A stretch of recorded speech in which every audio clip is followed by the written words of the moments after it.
¿Cómo están ustedes? Aquí continuamos con estos videos que tienen que ver con el tema de liderazgo transformador en educación. Y hemos comentado ya algunas cuestiones iniciales para dar paso ahorita al tema que tiene que ver con el origen de la sociedad humana y su producción cultural. Es decir, que en términos de historia de la sociedad humana y su producción cultural, se ejemplifica la vida de grandes líderes. Ya lo hemos comentado, y algunos de ellos pertenecientes a grupos sociales que fueron oprimidos inclusive, otros a grupos que controlaron a otros pares. Y en este sentido, todo grupo humano se puede identificar dirigido por alguien, alguien que lleva, que conduce, que guía, porque tiene el valor moral y el valor ético para conducir a su grupo, o porque tiene la fuerza y somete a ese grupo que además se deja controlar.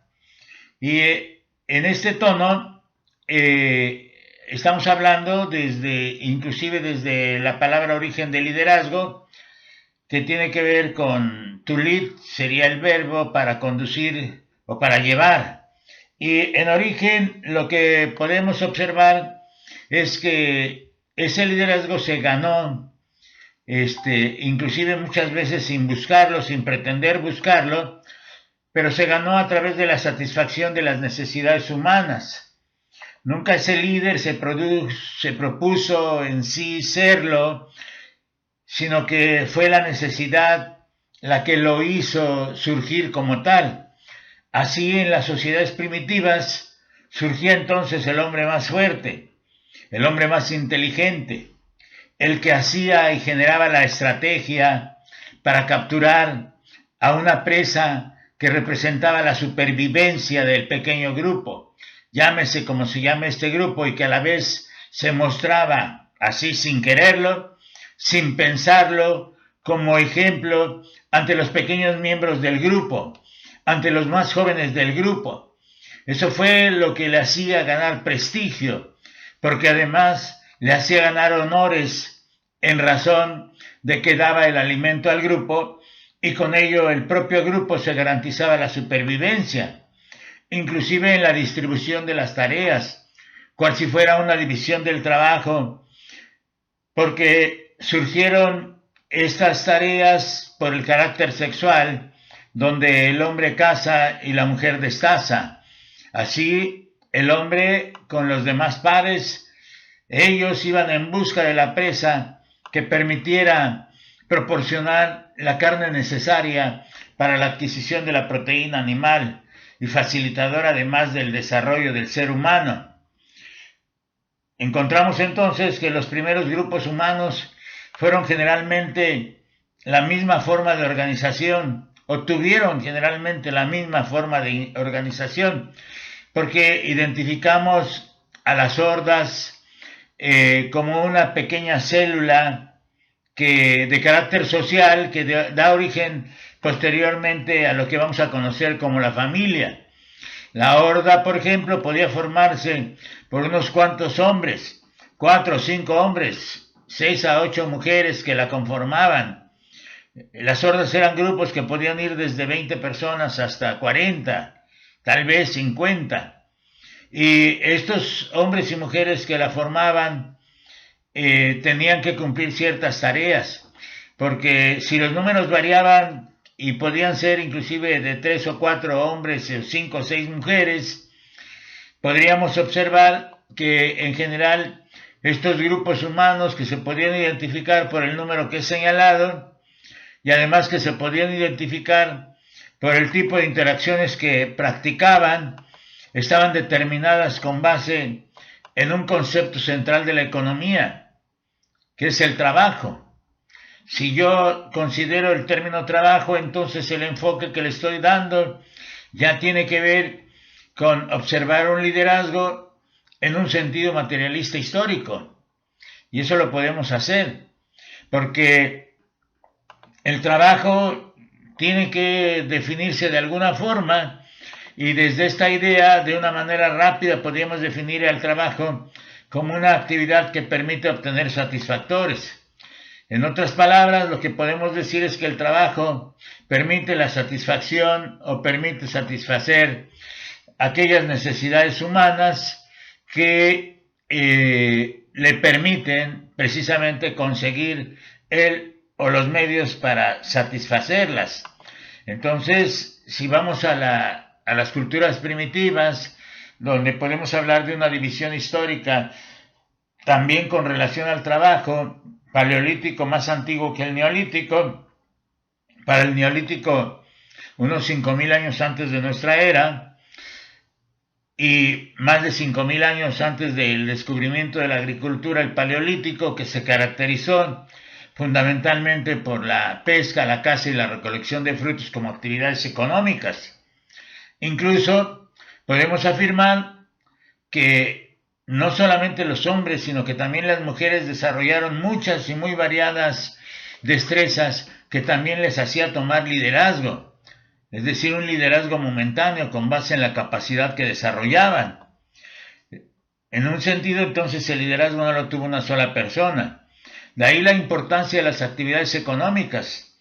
Estas actividades económicas basadas en el trabajo y de la cual se van a desprender en momentos más cercanos actividades económicas propias de la agricultura, como es el caso de la gran revolución neolítica que señalaba yo, que sentó las bases de la vida y de la actividad agrícola. Así, cada horda que tenía un liderazgo, que tomaba el hombre más fuerte, pero también con habilidades que le llevaban a resolver problemas fundamentales, porque una acción de liderazgo tiene que ver con la solución de problemas a través de los cuales se puedan satisfacer necesidades. Y en el caso de las hordas primitivas, la pregunta sería ¿cómo conseguir el alimento? Y a partir de conseguir el alimento a través de estrategias, este alimento lo que permitía era la supervivencia del grupo social al que se pertenecía. Y ese liderazgo estaba basado en relaciones de subordinación con los demás.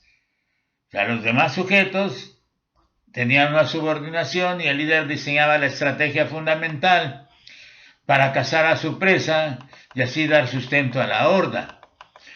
De aquí las actividades económicas basadas en el sexo permitieron una división sexual del trabajo y se exigía al grupo, se exigía que una vez cazada la presa por los hombres, las mujeres destazaran a la bestia y repartieran el alimento.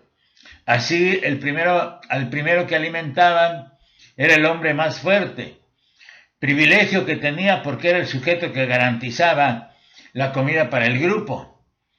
Una vez alimentado el hombre más fuerte, el líder, se alimentaba a los niños y a las mujeres embarazadas porque de alguna manera garantizaban la supervivencia también del grupo. Enseguida a los demás hombres y a las demás mujeres y al final a los ancianos. Así se podía ver que el hombre más fuerte tomaba el liderazgo de una manera natural. Y yo considero que en este caso la intuición jugaba un papel importante, son primeros contactos con la realidad. Y ese hombre desarrolló una serie de decisiones, de situaciones, todas a través de la observación. Por eso los hombres observaron. Cuando viene el esclavismo ya la relación es diferente.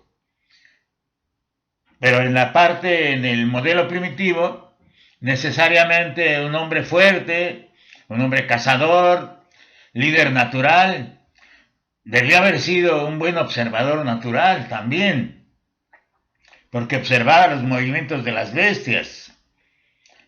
Podemos decir que esta observación lleva después a la generación del conocimiento.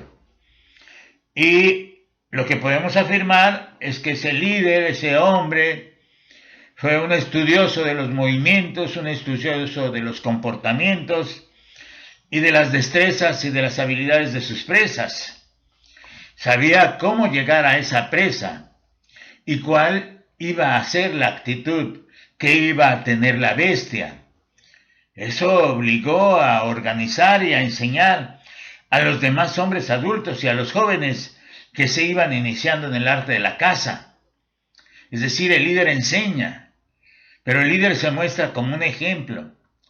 De ahí, el más fuerte entonces tomó una serie de privilegios basadas en su poder y basadas en el liderazgo, como comer, seleccionar a las mujeres para la práctica de relaciones sexuales y en consecuencia procrear, aunque de esa procreación solamente las mujeres sabían quién era el padre, pero el padre nunca sabía que efectivamente era el padre.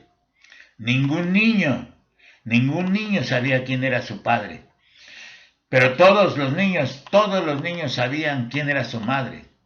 Las demás mujeres embarazadas o madres compartían el cuidado de todos los niños, a quienes consideraban también en esa relación de hijos. Y ante todo esto, la horda tuvo líderes, pero con un carácter informal. No hay un liderazgo porque no hay norma, no hay una relación jurídica, no hay gobierno, no hay leyes ni condiciones especiales para la solución de los conflictos. El liderazgo nacía por la necesidad. El liderazgo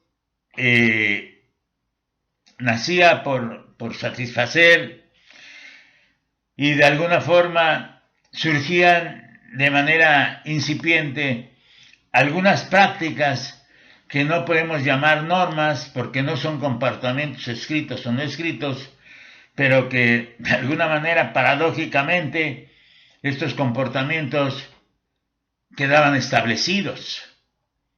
Y esta parte del origen del liderazgo, de cómo se observa toda esta idea, la seguiremos comentando en las actividades propias de este taller, de este seminario, de este curso. Soy Manuel Quiles Cruz, maestros. Gracias.